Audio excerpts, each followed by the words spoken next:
High বন্ধুরা, তোমরা সবাই কেমন আছো? আশা করি তোমরা সবাই ভালো আছো, সুস্থ আছো, আর আমিও ভালো আছি।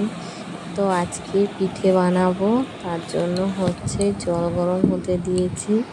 তো আমি কিভাবে পিঠেটা বানাই, তো তোমরা ভিডিওটা পুরো পর্যন্ত দেখতে থাকো। আশা করি অবশ্যই তোমাদের ভিডিওটা ভালো লাগবে।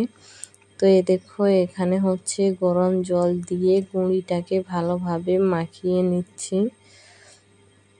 কুলাতে করে। তারপর এটা ভালোভাবে মাখিয়ে তারপর গামলাতে ভালোভাবে গুলে নিতে হবে। তো দেখতেই পাচ্ছ, গামলাতে গুলে নিয়েছি ভালোভাবে। তারপর দেখো, পিঠে বানাচ্ছি। তো হাঁড়িতেই কিছুগুলো রাখা আছে, হাঁড়িতে রেখেছি, আর একটা একটা করে বানাচ্ছি।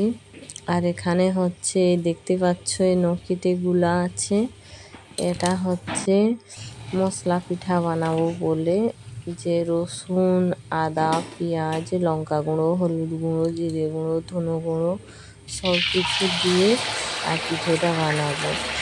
তো বন্ধুরা, তেল পুরো গরম হয়ে আছে, প্রচুর গরম হয়ে আছে, দেখতেই পাচ্ছ।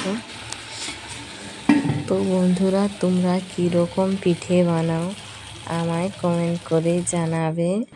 তো আমি এভাবে পিঠে বানাই। তো এগুলো একটু বাঁকড়ু টাকড়ু হয়েছে, তার জন্য ওগুলো সাইডে রাখা আছে।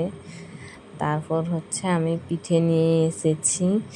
তো দেখো, বসে বসে খাচ্ছি। তো খুব সুন্দর হয়েছে। আমি মশলা পিঠাটা খুব পছন্দ করি।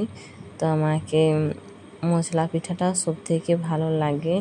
যে চিনি দিয়ে গুলে করে পিঠা করা হয় না, অতটা আমাকে ওটা খাস লাগে না, ওটা প্রচুর মিষ্টি হয়।